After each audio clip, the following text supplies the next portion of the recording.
Alright folks, we are back in the shop, and today I am getting the transmission all buttoned up into place, and I'm going to the shop that's actually going to build the drive shaft, so I'll be bringing all the measurements there for them, so let me show you what I'm working on.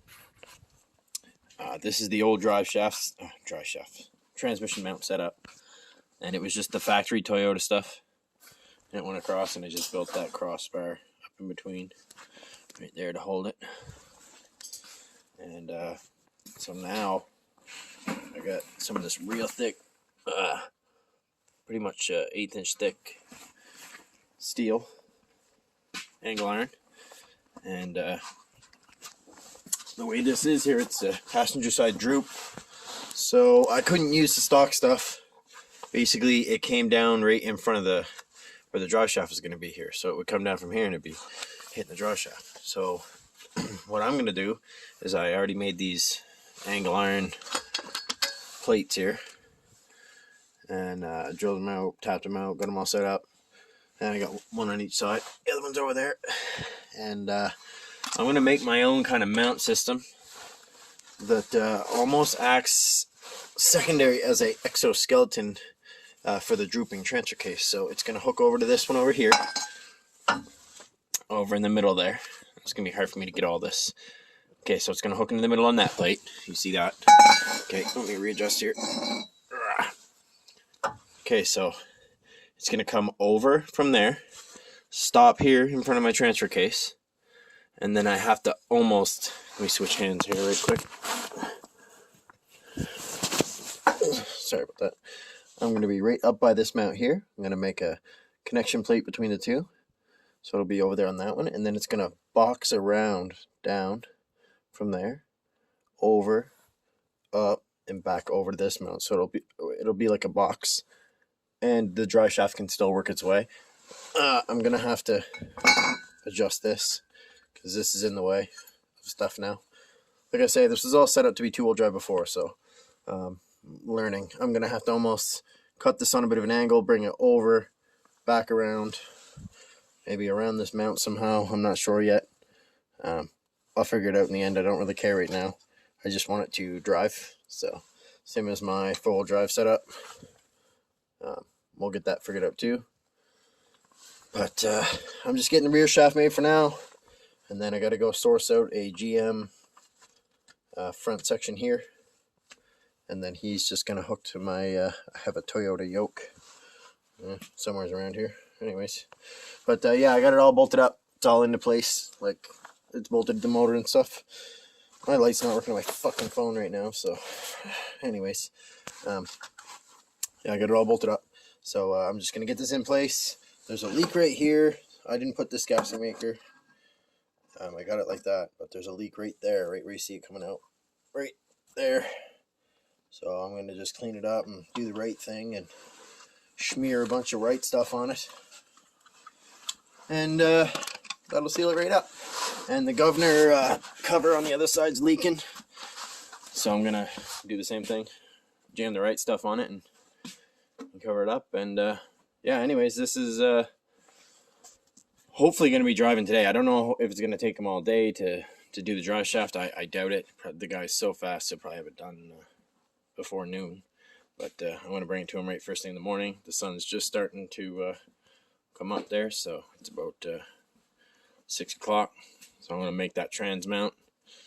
Holy shit! Look at that mountain. That's the mountain of garbage from the build I'm doing over here on this sick ass C10. So she's going to be all air ride, PB fab kit, drop member, and then I'm building my own C notch in the back. So that's going to be a real sick setup too, so that's going to be fun build. I got to take it all apart and repaint everything. It's all just prepped up for now, but yeah, that's the mountain part, bags and packaging. My wife cleaned all that up for me, so my girlfriend, I should say. But yeah, anyways, I'm going to make this mount. I'll probably set you guys up somewhere on a quick time lapse, just getting me making it, because it's going to be pretty cool when I'm done. I know it's going to be a dope little exoskeleton, and I'll probably even put a little, I'll make my own little kind of a skid pan that hooks to it, and it'll, you know, whatever, just come back, even if it's 1.5 feet long or something, just to keep her a bit safer. I can cut the holes and weld the nut and then have the bolt sticking through, or weld the bolt through the square tubing and have a nut on the bottom. Either way, we'll be back in a few and we'll see how it turns out. I just watched back the video there and noticed it sounds like my welder's going to explode. It's because these two freaking coins are rattling off each other. But anyways, yeah, this thing's pretty much brand new. It's all digital interface, even though it won't focus on it. It's just all your settings, and you just change it on the fly. This is your thickness, bam, hit your thickness, change your thickness, 1/8 inch steel, 3/16 steel, right down to your 22 gauge or whatever. And you just have your 0.35 and whatnot. But yeah, no, it's cool. You just change it on the fly. You can still up your watts and stuff a bit, but it it only goes so far, like as long as you set the thickness. So yeah, that's my unit, and that's part of the reason why I'm helping my buddy do this. He gave me that for helping him slap this together. So you gotta love it. I'm getting a lot of use out of it too. So I appreciate that. Thanks, Chappie bud. You're the best. So we'll get her running here soon enough. But just need my baby back first. Anyways, let's get this shit stabbed together so we can go get a draw shaft made. Alright, folks. This is what my cross member is so far looking like. And I had to brag because, as you know, I'm clearly not using a measuring tape. Why would we do that, right? Make our job easy or something. But I had to brag because this just fits so well. So I got my angle iron over there, my other angle iron here. Then of course my draw shaft stub. And that. Can't even put it in place, so tight.